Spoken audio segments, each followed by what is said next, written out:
doing your little clap thing again. Okay. Shut up. Clap, clap. Clap, clap. Yeah, it's up right easy, isn't it? Yeah.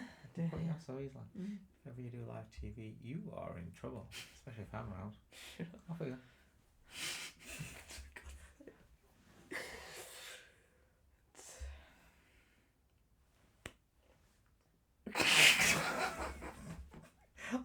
If you're gonna clap, do a clap. That is the worst. No, little I meant flimsy to clap I've do ever it seen. like that. I didn't mean to do Come on, clap. Shut Off you go. up. Shut up. Chop, chop.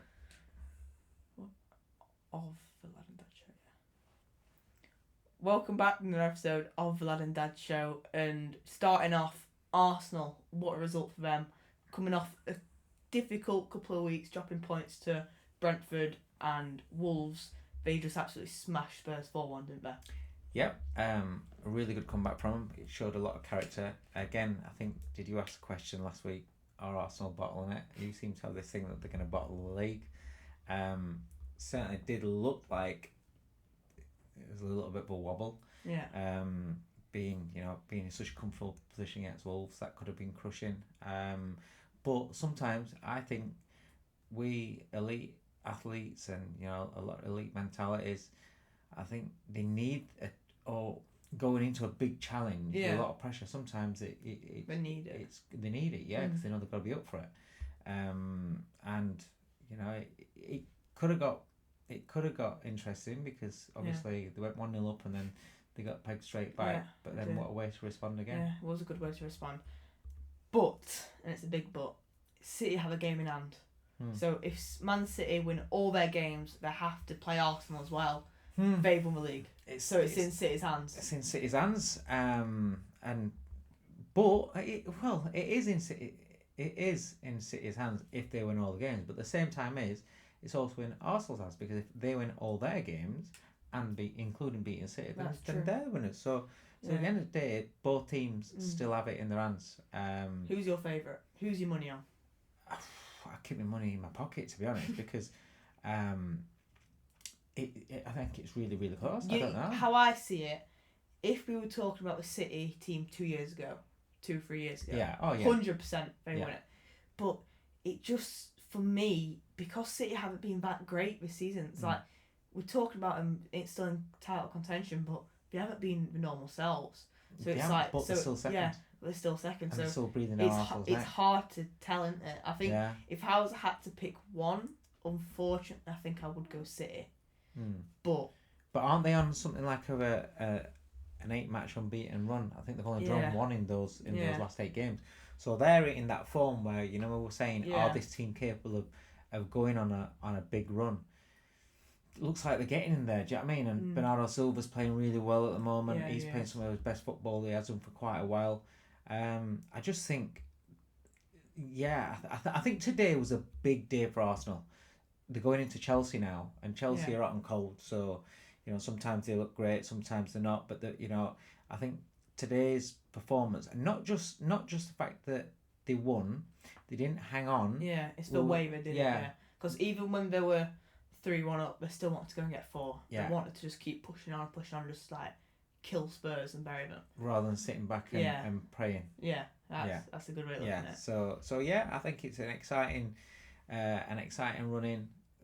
It's going to be very, very interesting. I think there still might be a couple of slip-ups from both, to be honest. I can't see them both. Well, if anybody, I can see City going on that run, to be honest. Yeah. But like you said, I don't know if that team's that good, or if it has that intimidation that it used to have, where the it's like, we're going to the Etihad, we'll get lucky here. But but teams seem to be up for a fight a little bit more, don't they? Yeah, that's a good point. So I don't know. We'll soon see. That result today has left Spurs in a poor position in 16th, 4 points off West Ham in relegation. Surely it can't happen. Do you know what? You always say, sure, but I think we were saying that about West Ham. Yeah. There's too big a club to go down. Yeah. But if you're not getting points on the board, mate, you're going down. Yeah. But I think West Ham's running in the next few games, I can only sort of see them picking up 3 points, and they're all draws, because they've got City, they've got Liverpool, they've got Arsenal, Then we've got a couple of tough games in between there. It's a tough run. It's a tough run. It's a tough run, and I think that's where it comes down to. I think the teams below Spurs will make sure that Spurs stay up. Yeah. Rather than Spurs being too good to go down. Yeah. I think bottom line is that I think the teams below them will sort it for them and kind of save them. But that'll be two. Either way, they're going to be right down at the bottom end. Yeah. There'll be 2 seasons on the top that Tottenham Hotspur are down at the bottom. They've got the best stadium, one of the best stadiums in the world, the best stadium in the league. 100%. And they've got a team that's just not choking at points. Can I ask you something now? So, they've got this manager in until the end of the season. Yeah. Go on. Who is he? Tell me about him. I've never heard of him. Never heard of him. To get someone like him in until the end of the season, where no one's heard of him, he hasn't really got a record. It's just a bit weird because I know you talk about fighting relegation, but just to try and get back up the table, you bring in someone who's got no experience in Premier League. So, who do you think they'll get in at the end of the season? Because looking at it, like you said, back-to-back seasons where they're down there, at the bottom of the table, it's going to be the end of the World Cup. Would you see a manager going there? Would you say Oliver Glasner, he could go there? Crystal Palace manager. Yeah, with the way that he's been behaving and carrying himself off over the last few weeks, would you want him? I certainly wouldn't want him at my club because he seemed like one of those that while everything's going great, he's a great manager. Yeah. Oh, he's doing a great job, but the minute that things haven't been going so well, like Gay left, Benny threw his toys out his pram. And I understand that. I understand you can be a bit peed off because you sporting directors or whatever are selling players from under you. I get that, but there's a level of professionalism that you've got to show, and you've got to be that leader for the players that you've got that you're working with day and day. Yeah. You're a footballer. You're in an academy system. Even if you were when I was coaching at grassroots. Yeah. If I started spitting dummy out and having tantrums because I didn't players weren't doing this or players weren't doing that. What kind of message is that to you? Yeah, if you were the player in that chain, I think Glasner came out and said something like, "I'm not good enough to coach this group of players." Yeah. Well, if you're telling people that you're not good enough to coach Crystal Palace, why is a bigger club gonna want sort of you shot on himself board? in the foot, hasn't he? I think so. I know he wants to get sacked so he gets a payoff. Yeah. But you don't say things like that. So no, I don't think Glasner. I think Poch would be a good fit. I think Poch should jump back because the fans want him. It's a different ownership, and Daniel Levy left start of this season. So after the World Cup, it's been in America, he could leave that job. So who knows? So I think if they get a half decent manager, I think they're in a no-lose situation because your last 2 seasons you've been finishing down, fighting off relegation. Whoever comes in, surely the only way is up. Yeah. If they get the back end of the boat, that's a problem though, because they've been down there. Who wants to go in a way? It's got to be somebody that loves the club. But the thing is though, he said that Tottenham Hotspur is a massive club. Yeah. It's a massive club. I mean, I know in your time it's not really been a huge club, but trust me, the history of Spurs and how that club is and the people that have been in charge there for years beforehand and the players that have been there, it's a massive club. Yeah. So I think anyone would want to go to Tottenham. Perhaps not your elite managers, but good managers, very capable. So that's sort of a club to prove himself at anyway. Yeah. But I do think that Poch would jump at it because I think he's got a love for Spurs. Yeah. Perhaps feels a bit of unfinished business there. Yeah. And I'd like to see Poch. I like Poch. I like to see him back in. And I don't think he'd be under that pressure to win something straight away because the main thing is for them to get better in the league, isn't it? Yeah. That is true. So interesting to see where Spurs go from there. This week, a lot of the talk has been in a sport which we don't really talk about unless it's every 4 years in Winter Olympics, curling. And people is talking about curling players being athletes. Should they be classed as athletes? I've got all respect in the world for curling. The what they do for any profession, whatever they're doing, it's great. It's great they're doing Olympics. It's great that they're doing what they're doing. it's a game. It's not. That's how it's I not see a it. sport. I don't see it as a sport, but it's the Olympics, so it's classed as a sport. But me, no, I think it's a game. Yeah. It's like it's not, but Go on, say it.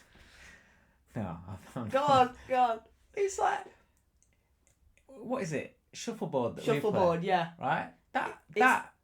It's fun, isn't it? Yeah, it's fun. It's a game. It's like that, but just on ice, isn't it? Yeah, just on ice and a bit of like when you play marbles and yeah, you, trying to get close. It's it's things like that. So it's a game. Yeah. So, how would you class someone? What's the line where you class someone as an athlete and just Are you trying to get me in trouble here? No, because I'm interested to see what you think, because I also have a thought. But I just want to hear yours so you're going to throw me under the bus and then you're going to dive under the bus with me? Yeah. Right, okay, as long as we're in it together. I think to be classed as an athlete, you've got to be athletic. Yeah. It's got to be something that you've got to, he's based on your physical prowess, your physical ability, and whatever it is. Yeah. Hurdles, jumping, pole vault. I would agree with that, because you've got to be in your top shape to do it. It's like when people say people talk about your game, golf. Shut up. That's not. My personal opinion on golf, right? Oh, because you play it. No, listen, hear me out. Darts. Yeah, darts it's is not a sport. Darts isn't a sport, and both ain't, but golf isn't a sport. It's a pastime. Yeah. It's a competitive. Yeah. So you can have a game. So if we're playing Tiddlywinks, that's a game. Yeah. Right. It's not a sport. Yeah. Right. It's a game. Yeah. If we're playing Ludo, Tiddlywinks, Monopoly, but it's a game, right? No sports. It's a pastime. Darts is a game. Golf, it's a game. Mm-hmm. Ain't no sport. You Yeah. can you can snooker. It's not no Oh, sport. I don't get how they class it as sport. Sorry, Barry Earn and Eddie Earn and for everything you do. Great game. Get it? Yeah. Ain't no sport. You can be sat there with a pint, throwing a dart, sticking a ball in one of the holes, Yeah. playing snooker, It's not a sport. and you're fine. Because you don't have to be at your top athletic performance No. for that. No. But whereas in football, boxing, So are you under that bus with me then? yeah, So- I so- will. So the Coldwells are under the bus together. Mm-hmm. Cool. And talking about athletes, I'm gonna put one right on you now. Oh, okay. Are modern day footballers too protected? We see it a lot with goalkeepers. We see it with soft fouls given. It's sort of where there's no real hardness about it unless you go lower leagues. Yeah. So there's a fine line in there because you don't want players to get injured. Yeah, of course. But it's like it'll be a little tap and there's a free kick. Yeah. There'll be any sort of contact and any sort of physical. It's going. Sometimes you're watching. It's like you're trying to turn it into basketball. Yeah. Yeah. But I think the annoying part for me, and I don't know whether you guys agree with it, is whenever there is something like that and there's a soft foul given, they pretend to be injured to kill time. Okay, so it's a long period of time. Yeah. So I think the bigger question, and probably the thing that I think needs eradicating out of sport is when you lot, not you because you don't do it, and if you did it, I'd disown you, straight up. Definitely not gonna do that. I'd definitely. Is when they have a little tap. Yeah. And they're screaming. Yeah. They're screaming, and it's like have you seen the size of footballers? Yeah. Professional footballers. I know. Biggest shocking world. You watch them on TV, you don't think they're that big. You meet them in person, and alright, I look up to everybody because I'm not the biggest. But the massive units. They are, yeah. How can a massive unit, when somebody just does that little flick, Yeah. they're screaming, rolling around on the floor as though it's just being chinned by Anthony Joshua. Yeah. Right? That's for me. That's like pride. And that's why I said don't ever do that because it's your self-image in a way, isn't it? Yeah. It's like, so do they want people looking at them thinking, oh, they're not very hard? 70,000 people look at them thinking you're soft. Yeah. Just to win a free kick, and I think refs need to clamp down Yeah. and stop players from simulating, from overreacting, from jumping up. Because as well, that's only gonna pass down to the next generation where they're watching them on TV and thinking, oh, they'll do it, so I'll start doing it. Yeah, definitely. But go back to your question. Yeah, because it doesn't have to be brutal like Argentinian football back in the 70s and 80s, but there does need to be that bit of where your tackles and like, as long as it's not knee high and stuff like that, solid art, but the game's kind of like going softer and softer. So I do think they're protected. That's why I think a lot of these players wouldn't survive in your day in the 80s and the 90s. It's a reason why I would go with a Maradona over Maradona Zidane's over even your Messi's and people like, because I don't think that.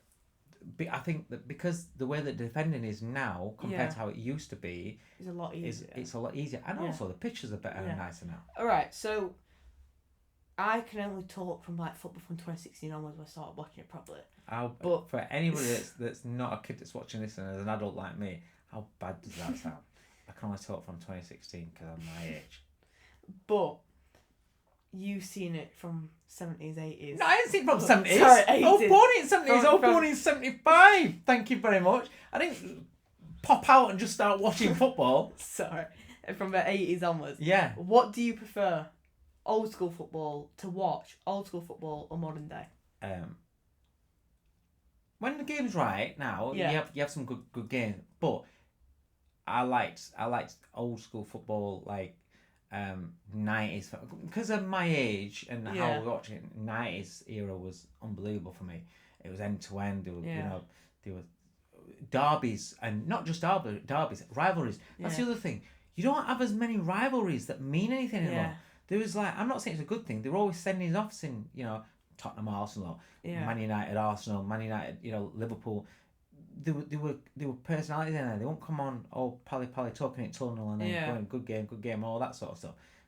It was like they was there to win. They was there to battle, and I miss those kind of days. But that's it's not the way of the world now. It's you've got to be all polite and PG and PG. Yeah, you got to be PG. Yeah. And shake hands after, not a problem. But even this going out onto your pitch now. And you'll shake it. Good game. Good luck.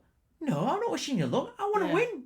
Yeah. So it's like I'm out there to beat you, and that's what it is. And so I could keep going. So I'm gonna shut up right now. Yeah. I think that was good little conversation, man. Good little conversation. Hope you guys have enjoyed it. Don't forget to if you do play curling, if you do curling or whatever the term is, don't get offended. It's just my opinion. Make sure to leave us a review on Spotify. Like and subscribe. Do the review. Push us up. See you in the next one. Good. I think so. See. So we just winged it. Cabbage.